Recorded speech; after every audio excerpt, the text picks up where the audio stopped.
네, 오늘 주시는 하나님 말씀을 봉독합니다. 구약성경 느헤미야 9장 28절에서 38절까지, 신약성경 로마서 1장 16절에서 17절 말씀입니다.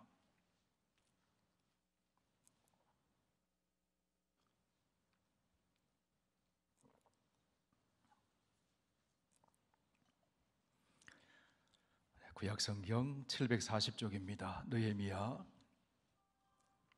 9장 28절에서 38절까지 이 계시의 하나님 말씀 봉독할 때 하나님의 음성 들으실 수 있기를 바랍니다. 그들이 평강을 얻은 후에 다시 주 앞에서 악을 행함으로 주께서 그들을 원수들의 손에 버려두사 원수들에게 지배를 당하게 하시다가 그들이 돌이켜 주께 부르짖음에 주께서 하늘에서 들으시고 여러 번 주의 긍휼로 건져내시고 다시 주의 율법을 복종하게 하시려고 그들에게 경계하셨으나 그들이 교만하여 사람이 준행하면 그 가운데에서 삶을 얻는 주의 계명을 듣지 아니하며 주의 규례를 범하여 고집하는 어깨를 내밀며 목을 굳게 하여 듣지 아니하였나이다. 그러나 주께서 그들을 여러 해 동안 참으시고 또 주의 선지자들을 통하여 주의 영으로 그들을 경계하시되 그들이 듣지 아니하므로 열방 사람들의 손에 넘기시고도 주의 크신 긍휼로 그들을 아주 멸하지 아니하시며 버리지도 아니하셨사오니 주는 은혜로우시고 불쌍히 여기시는 하나님이시니이다. 우리 하나님이여 광대하시고 능하시고 두려우시며 언약과 인자하심을 지키시는 하나님이여 우리와 우리 왕들과 방백들과 제사장들과 선지자들과 조상들과 주의 모든 백성이 아수르 왕들의 때로부터 오늘까지 당한 모든 환난을 이제 작게 여기지 마옵소서. 그러나 우리가 당한 모든 일에 주는 공의로우시니 우리는 악을 행하였사오나 주께서는 진실하게 행하셨음이니이다. 우리 왕들과 방백들과 제사장들과 조상들이 주의 율법을 지키지 아니하며 주의 명령과 주께서 그들에게 경계하신 말씀을 순종하지 아니하고 그들이 그 나라와 주께서 그들에게 베푸신 큰 복과 자기 앞에 주신 넓고 기름진 땅을 누리면서도 주를 섬기지 아니하며 악행을 그치지 아니하였으므로 우리가 오늘날 종이 되었는데 곧 주께서 우리 조상들에게 주사 그것의 열매를 먹고 그것의 아름다운 소산을 누리게 하신 땅에서 우리가 종이 되었나이다. 우리의 죄로 말미암아 주께서 우리 위에 세우신 이방 왕들이 이 땅에 많은 소산을 얻고 그들이 우리 몸과 가축을 임의로 관할하오니 우리의 곤란이 심하오며 우리가 이 모든 일로 말미암아 이제 견고한 언약을 세워 기록하고 우리의 방백들과 레위 사람들과 제사장들이 다 임봉하나이다 하였느니라. 아멘. 신약의 말씀 로마서 1장 16절 17절 신약 240쪽에 있습니다. 내가 복음을 부끄러워하지 아니하노니 이 복음은 모든 믿는 자에게 구원을 주시는 하나님의 능력이 됨이라. 먼저는 유대인에게요 그리고 헬라인에게로다. 복음에는 하나님의 의가 나타나서 믿음으로 믿음에 이르게 하나니 기록된 바 오직 의는 믿음으로 말미암아 살리라 함과 같으니라. 아멘. 기도합니다. 성령께서 감동하여 기록해 놓으신 말씀을 우리 가운데 임하신 성령의 도우심으로 전하고 듣고 깨닫기를 원합니다. 말씀을 잘 이해하고 깨닫고 그 깨달은 말씀을 믿음으로 실천할 수 있도록 우리에게 주의 영으로 충만하게 하시고 인도하여 주시옵소서. 예수님 이름으로 기도하옵나이다. 아멘. 네, 지금으로부터 약 500년 전에 중세교회에서는 면벌부 논쟁이 뜨겁게 일어났습니다. 면벌부가 무엇인가 하면 문자 그대로 벌을 면하게 해주는 종이 부적입니다. 오늘 우리에게는 면죄부라고 부르는 것이 익숙한데 엄밀하게 말하면 면벌부입니다. 동시 로마 가톨릭 교회는 죄와 벌을 구별했습니다. 우리가 비록 그리스도의 십자가 은혜로 죄는 용서받았지만 죄로 인한 벌까지 없애지는 못했다고 그렇게 가르쳤어요. 이렇게 남아있는 잔벌, 그 남아있는 벌은 현세에서든지 연옥에서라도 해결해야 하는데, 여기 연옥은 천국에 곧장 가지 못하고 중간 상태에 있는 곳에 머물러 있는 것을 연옥이라고 했습니다. 현세에서든지 연옥에서라도 해결해야 하는데, 그 방법은 합당한 공로를 쌓는 것이라고 주장을 했어요. 공로를 쌓는 방식에는 선행, 성지순례, 금식, 자선 등 다양한 방법이 있습니다. 이것만 놓고 보면 당시 중세의 교회는 이슬람 종교의 구원과 다를 별 차이가 없습니다. 유대주의 율법 종교와도 다를 바가 없었어요. 은혜로 구원받았지만 그 벌을 면하기 위해서는 공로도 쌓아야 된다, 그렇게 가르쳤어요. 공로를 쌓는 방식에서 가장 효율적이고 간단한 방법이 면벌부를 돈을 주고 사는 겁니다. 마치 액을 물리치기 위해서 돈을 주고 부적을 구입하듯이 벌을 면제받기 위해서 면벌부를 구입한다는 겁니다. 중세 로마 가톨릭 교회의 주장에 따르면 인간이 구원받기 위해서는 하나님의 은총뿐만 아니라 인간의 공로가 필요했습니다. 그런데 대부분의 사람들은 구원에 이를 만큼 공로를 쌓아놓지를 못했습니다. 제 아무리 교회가 정한 규범을 실천하고 선하고 선하게 산다고 하더라도 구원에 다다를 만큼, 그 벌을 면제받을 만큼 공로의 분량에는 미치지를 못했습니다. 그렇지만 소위 성인이라고 불리는 신앙의 선조들은 스스로의 구원을 위한 공로 이상을 쌓아놓았기 때문에, 공로가 남았기 때문에 그 남아있는 잉여 공로를 가지고 있다고 생각을 했습니다. 그렇게 가르쳤어요. 그리고 이 잉여 공로를 바로 교회가 보관하고 있다고 했어요. 교회가 공로의 보물 창고라고 하는 것이 당시 로마 가톨릭 교회의 주장이었습니다. 교회 수장인 교황이 그 보물 창고를 열 수 있는 열쇠의 권세를 가지고 있기 때문에, 마치 베드로가 천국문을 여는 열쇠를 예수님 말씀하신 것처럼 받은 것처럼 베드로를 교회의 초대 교황으로 여기고, 그 베드로의 수위권을 이어받은 교황들이 그 열쇠, 교회의 보물 창고를 여는 열쇠를 가지고 있다, 그렇게 얘기를 했어요. 교회가 보관하는 공로를 교황이 자기 뜻대로 나눠줄 수 있다고 그렇게 가르쳤습니다. 이런 논리하에 교황의 인장이 찍힌, 도장이 꾹 찍힌 면벌부가 온 세상에 돈을 받고 통용을 했어요. 면벌부는 교황이 승인한 공로 증서였습니다. 여기서 우리는 이런 질문을 던질 수 있습니다. 그러면 과연 구원받음에 있어서 죄와 벌을 나눌 수 있는가? 죄 따로 벌 따로인가? 공로를 돈으로 살 수 있는 것인가? 어떻게 면벌부가 효력이 있다고 믿을 수 있는 것인가? 오늘 우리 개혁교회에서 예배드리고 말씀 듣고 신앙생활하는 우리가 생각하기는 말도 안 되는 얘기. 그런데 그 당시에 중세교회가 그렇게 가르쳤고, 하나님 말씀을 직접 읽지 못했던 그 당시의 그리스도인들이 그런 가르침에 매여 있었다는 거예요.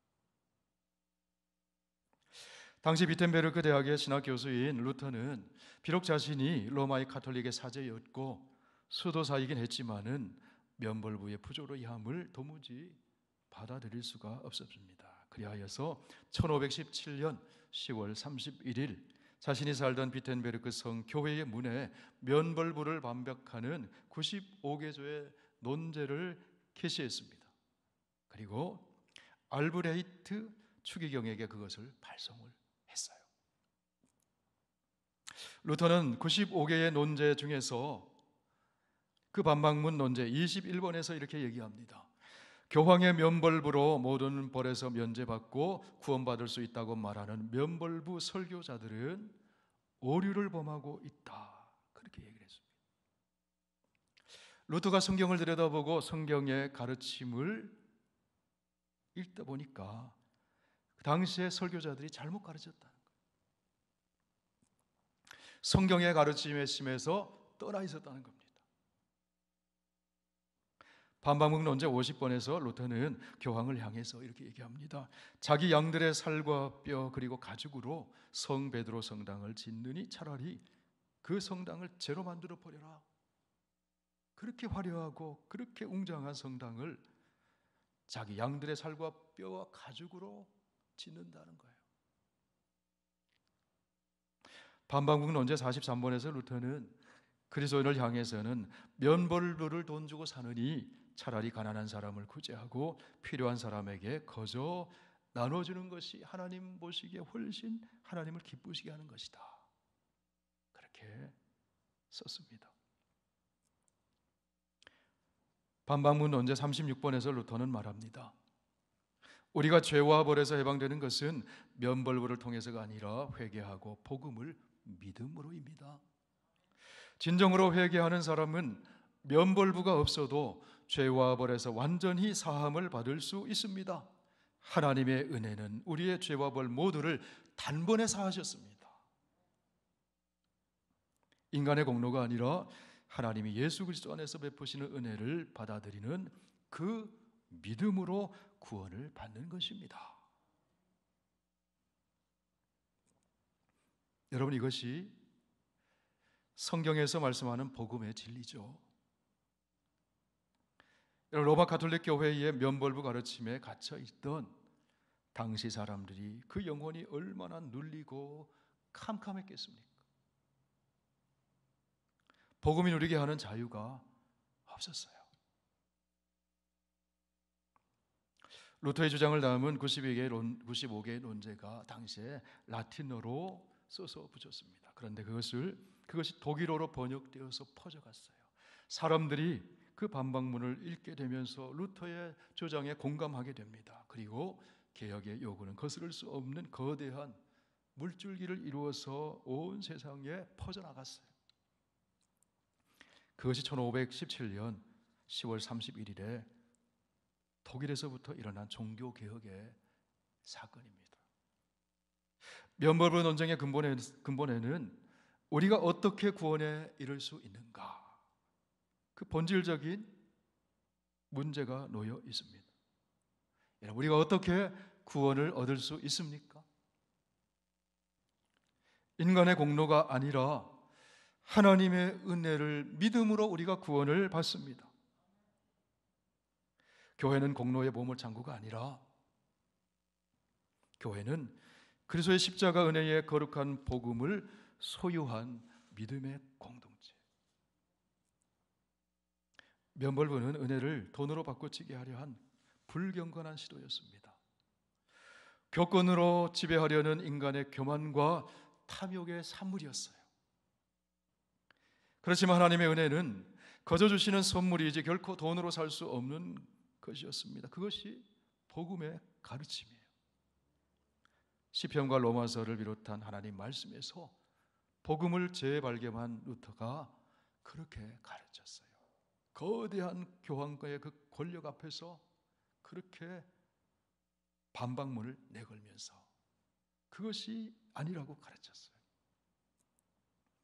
오늘 읽은 로마서 본문의 말씀이 그 복음을 증언해주고 있습니다. 16절 17절 1장 16절 17절 다 함께 다시 한번 읽습니다. 내가 복음을 부끄러워하지 아니하노니 이 복음은 모든 믿는 자에게 구원을 주시는 하나님의 능력이 됨이라. 먼저는 유대인에게요 그리고 헬라인에게로다. 복음에는 하나님의 의가 나타나서 믿음으로 믿음에 이르게 하나니 기록된 바 오직 의인은 믿음으로 말미암아 살리라 함과 같으니라. 성도 여러분, 당시 로마 가톨릭 교회는 왜 그렇게 잘못 가르쳤을까요? 잘못 가르쳤어요. 그 이유는 아주 단순합니다. 하나님의 말씀에서 떠나 있었기 때문에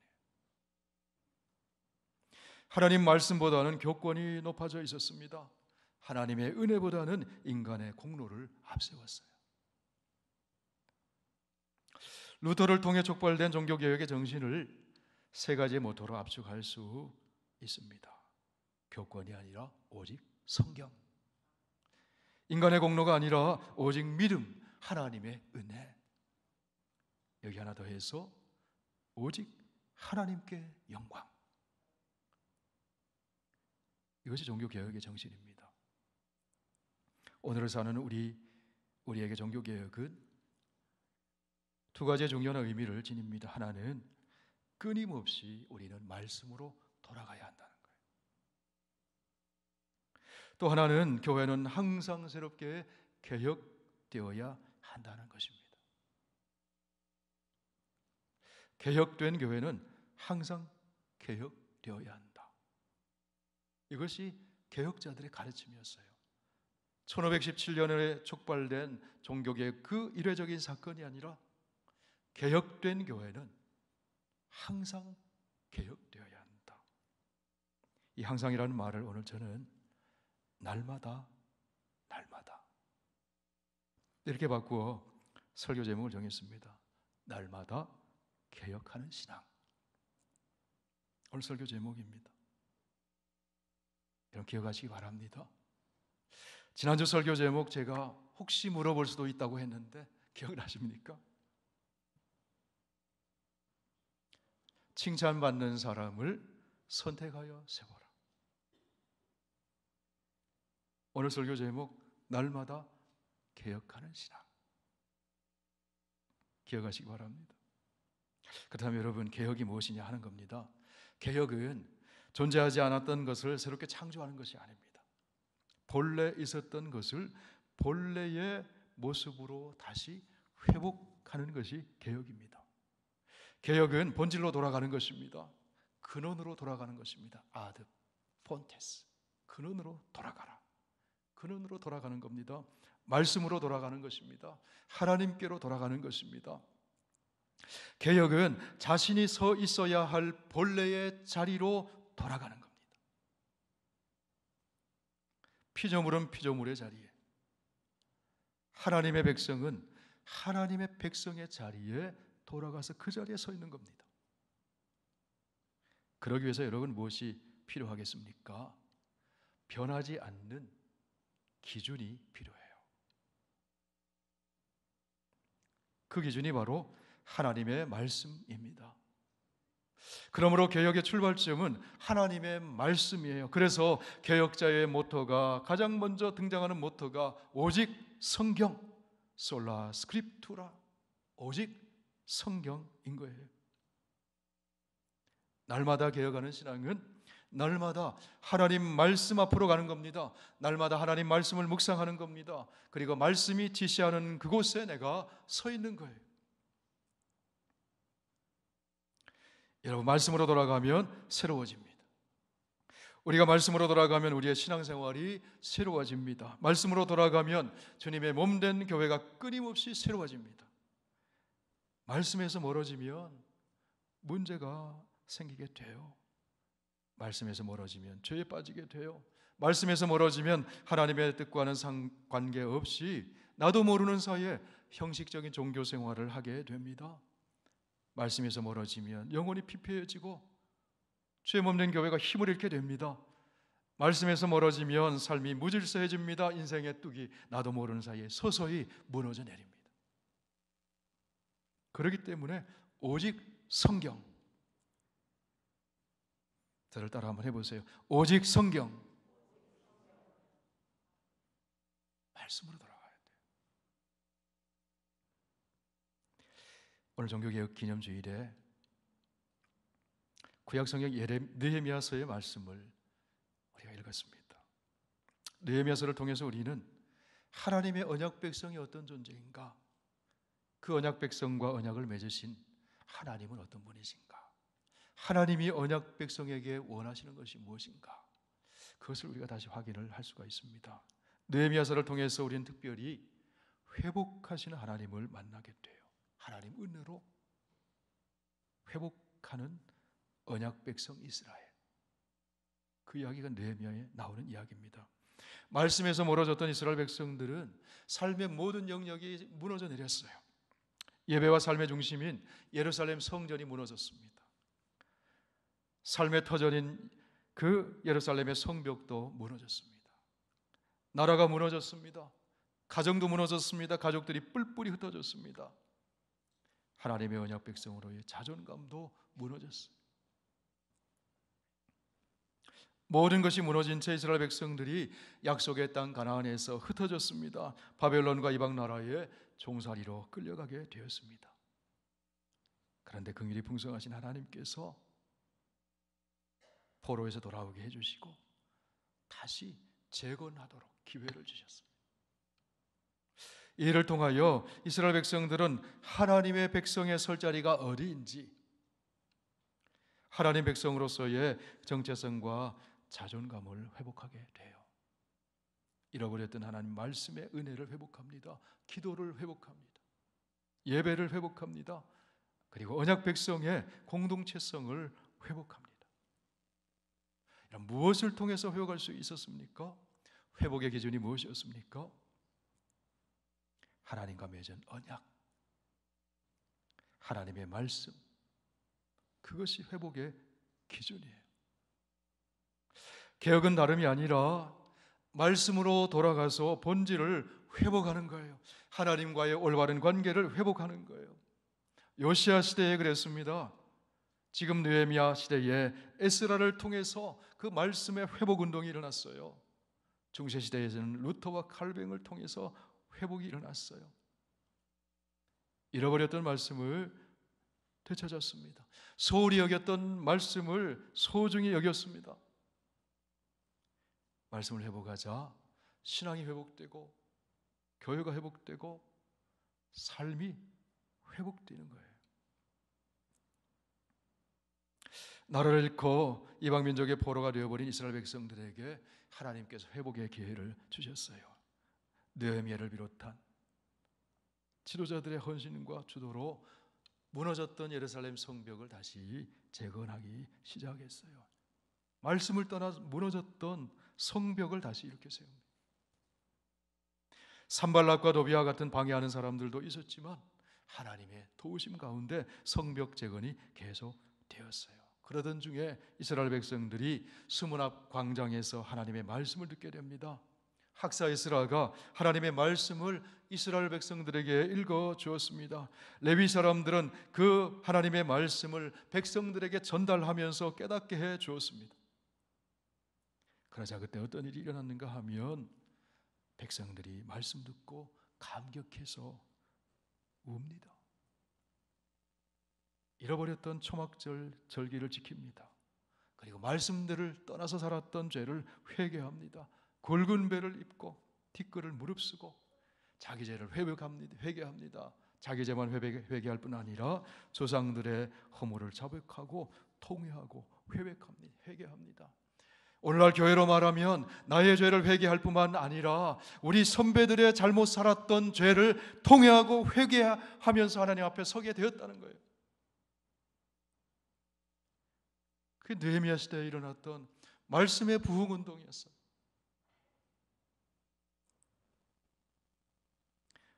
레위 자손들이 일어나서 지나온 역사들을 회고합니다. 그러면서 하나님 앞에서 고백의 기도를 드립니다. 아브라함의 시대부터 시작해서 모세의 시대, 광야의 40년을 지나서 사사시대를 거칠 때 이스라엘 백성들이 어떻게 살았는지, 어떻게 죄를 지었는지,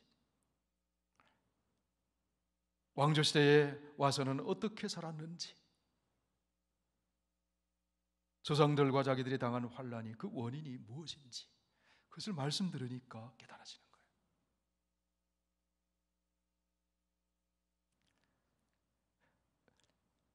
느헤미야 9장에 등장하는 말씀 중에서 중심이 되는 말씀이 무엇인가 하면 언약이라는 말씀이에요. 언약. 9장 7절 8절 말씀 보세요. 같이 한번 읽어보시겠습니다. 주는 하나님 여호와시라 옛적에 아브라함을 택하시고 갈대아 우르에서 인도하여 내시고 아브라함이라는 이름을 주시고 그의 마음이 주 앞에서 충성됨을 보시고 더불어 언약을 세우사 그 말씀대로 이루셨사오매 주는 의로우심이니이다. 언약을 세우시고 그 말씀대로 이루어 주셨습니다.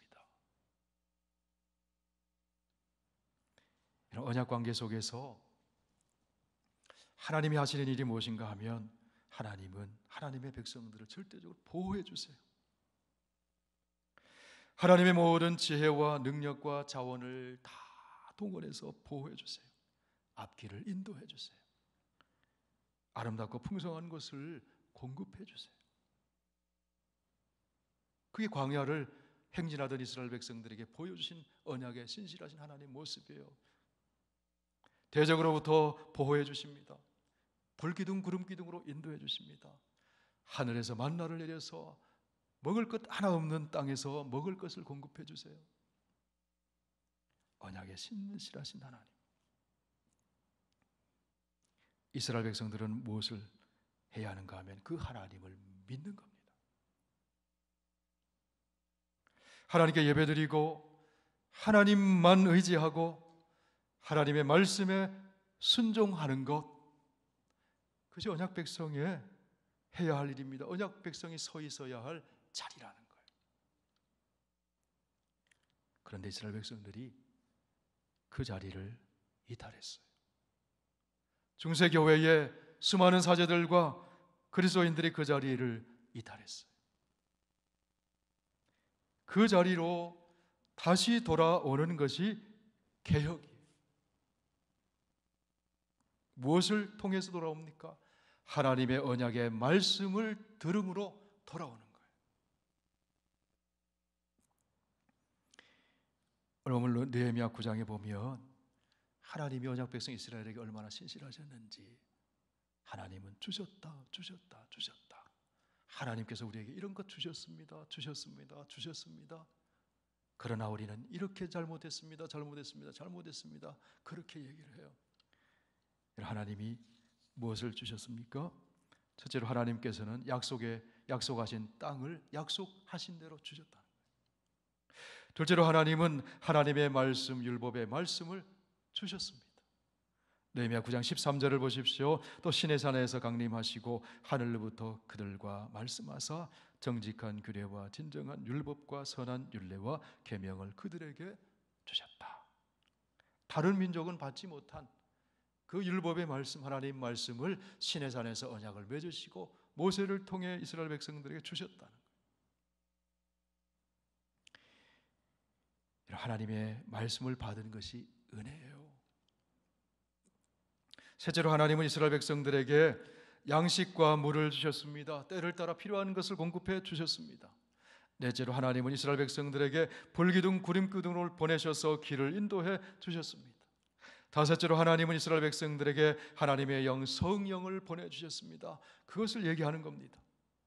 자, 느헤미야 9장 20절 21절 우리 다 함께 읽습니다. 또 주의 선한 영을 주사 그들을 가르치시며 주의 만나가 그들의 입에서 끊어지지 않게 하시고 그들의 목마름을 인하여 그들에게 물을 주어 40년 동안 들에서 기르시되 부족함이 없게 하심으로 그 옷이 헤어지지 아니하였고 발이 부르트지 아니하였나이다. 하나님께서 우리 조상들에게 이렇게 해주셨습니다. 하나님이 우리에게 이렇게 해주셨습니다. 그것을 회고하면서, 그런데 하나님, 우리가 그 하나님의 언약 백성의 자리에 서 있지 못했습니다. 그거 회개하는 거예요. 성도 여러분, 저와 여러분은 예수 그리스도 안에서 하나님의 새 언약 백성이 되었습니다. 언약의 신실하신 하나님께서 우리에게 귀중한 것들을 많이 주셨어요. 무엇을 주셨습니까? 구원을 주셨어요. 하나님 말씀 주셨습니다. 성령을 보내주셨습니다. 하나님 나라 천국을 기업으로 주셨습니다. 예배 드릴 수 있게 해주셨습니다. 기도할 수 있게 해주셨습니다. 하나님과 교제할 수 있게 해주셨습니다. 일마다 때마다 하나님이 우리에게 주셨어요. 주신 것이 너무 많아요. 그 주신 거 헤아리며 감사하는 저와 여러분 되기를 축원합니다. 주셨어요, 하나님이. 하나님께서는 이렇게 언약에 성실하셨는데 이스라엘 백성들은 어땠습니까? 언약에 성실하지 못했어요. 언약 백성의 자리에 서 있지 못했습니다. 하나님을 거역했습니다. 불순종했습니다. 제 뜻대로 살았습니다. 하나님의 보호하심과 하나님의 공급하심과 하나님의 인도하심을 거부하고 자기 스스로 살려고 했습니다. 그 결과 어떻게 되었다고 말씀합니까? 오늘 본문 느헤미야 9장 34절에 36절 말씀 보시기를 바랍니다. 우리 왕들과 방백들과 제사장들과 조상들이 주의 율법을 지키지 아니하며 주의 명령과 주께서 그들에게 경계하신 말씀을 순종하지 아니하고 그들이 그 나라와 주께서 그들에게 베푸신 큰 복과 자기 앞에 주신 넓고 기름진 땅을 누리면서도 주를 섬기지 아니하며 악행을 그치지 아니하였으므로 우리가 오늘날 종이 되었는데 곧 주께서 우리 조상에게 주사 그것의 열매를 먹고 그것의 아름다운 소산을 누리게 하신 땅에서 우리가 종이 되었나이다. 이스라엘 백성들이 종살이 하게 됐다는 거예요. 무엇 때문에 그랬습니까? 말씀 잃어버렸기 때문에. 언약 백성의 자리를 지키지 않았기 때문에 종살이했다는 거예요. 에스라가 전하는 하나님의 말씀을 듣고 제사장들과 레위인들이 이스라엘 백성들에게 그 말씀을 전달하면서 말씀 앞에서 통회하면서 하나님 앞에 기도하는 겁니다. 하나님이 이렇게 은혜 주시고 이렇게 우리에게 주셨는데 우리가 이렇게 잘못했습니다. 우리가 하나님의 언약 백성 된 것을 잊어버렸습니다. 그러면서 결심을 하는 겁니다. 하나님 앞에서 어떻게 해요? 언약을 다시 갱신하면서 하나님 언약 백성으로 살겠습니다. 그렇게 결심하는 거예요. 그것이 오늘 보면 38절의 말씀입니다. 우리 다 함께 읽어보시겠습니다. 우리가 이 모든 일로 말미암아 이제 견고한 언약을 세워 기록하고 우리의 방백들과 레위 사람들과 제사장들이 다 인봉하나이다 하였나이다. 마지막에 결론이 뭡니까? 하나님의 언약의 말씀을 다시 세우고 하나님의 언약 백성의 자리에 서겠습니다. 이제 하나님만 의존하겠습니다. 하나님께만 예배드리겠습니다. 하나님 말씀에 순종하며 살겠습니다. 하나님을 전심으로 사랑하며 살겠습니다.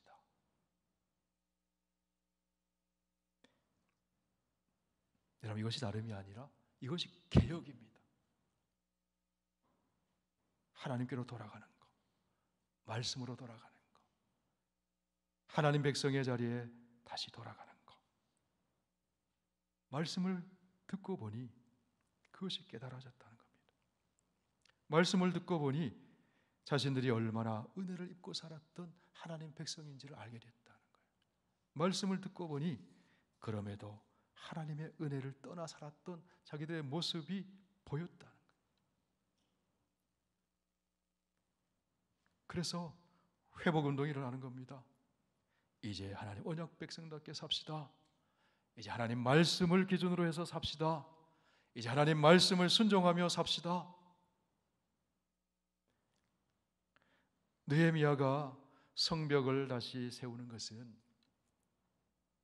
건축물을 세우는 게 아니라 하나님 앞에서 신앙을 세우는 겁니다. 믿음을 다시 세우는 겁니다. 하나님께로 다시 돌아가는 개혁의 운동인 것입니다. 그 출발점이 말씀 듣는 거라는 거예요. 성도 여러분, 하나님 말씀과 멀어지면 하나님과 멀어져요. 하나님 말씀을 가까이 하면 하나님과 가까워져요. 말씀과의 거리가 하나님과의 거리입니다. 하나님 말씀과 가까워지면 하나님과 가까워집니다. 하나님을 닮아갑니다. 하나님의 거룩하심을 닮아가고 사랑을 닮아가고 지혜를 닮아가고 하나님 마음을 닮아가고 하나님이 우리에게 주시는 그 하나님 나라의 가치관을 닮아가고 그렇게 되기를 축원합니다. 말씀이 기준이에요. 말씀이 캐논, 잣대예요. 말씀으로 돌아오면 올바른 기준이 세워지는 거예요. 종교개혁의 정신은 다름이 아니라 이것입니다. 말씀으로 돌아갑시다. 하나님께로 돌아갑시다. 하나님의 언약 백성의 자리로 돌아가십시다. 그리스도의 제자의 자리에 서 있으십시다. 그게 개혁의 정신이죠. 오늘 우리가 종교개혁 504주년 되는 날을 기념하며 하나님께 예배드립니다.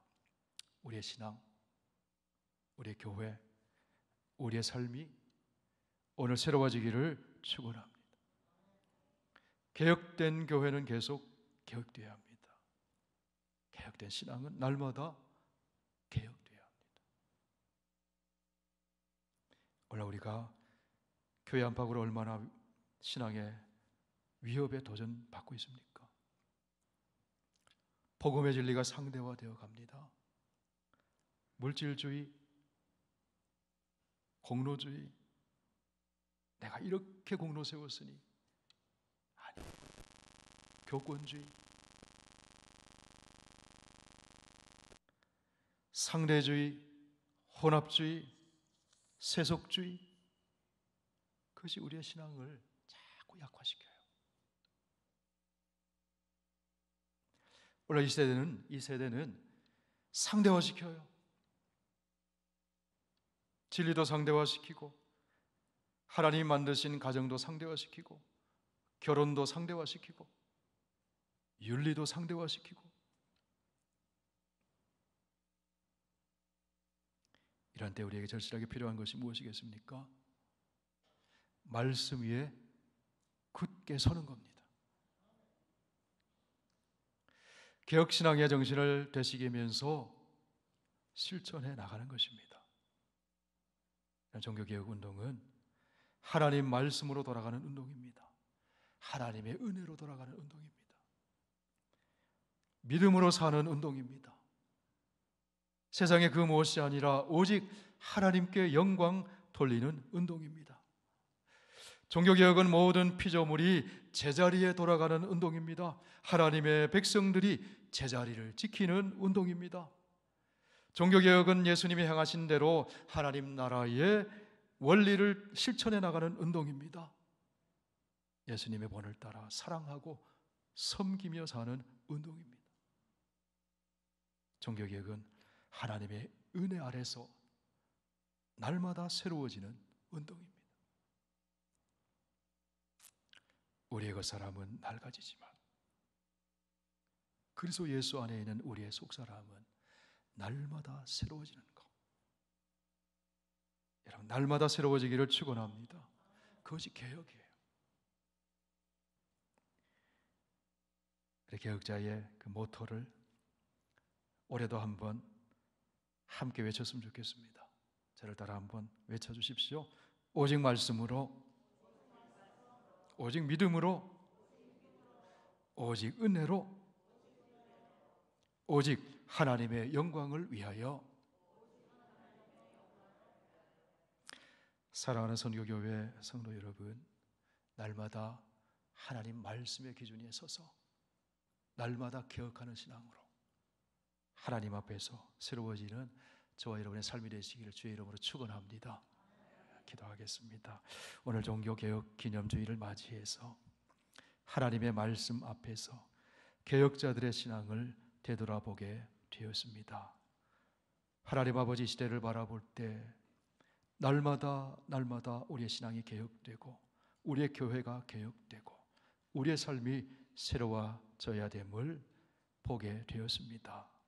주여, 우리의 삶의 기준을 하나님 말씀 위에 굳게 세우게 하여 주셔서 세상의 그 어떤 상대주의나 세상의 그 어떤 세속의 물결 가운데서도 요동치 아니하고 흔들리지 아니하고 오직 하나님의 영광을 위해서 하나님의 은혜 가운데 믿음으로 살아가는 저희를 되게 하여 주시옵소서.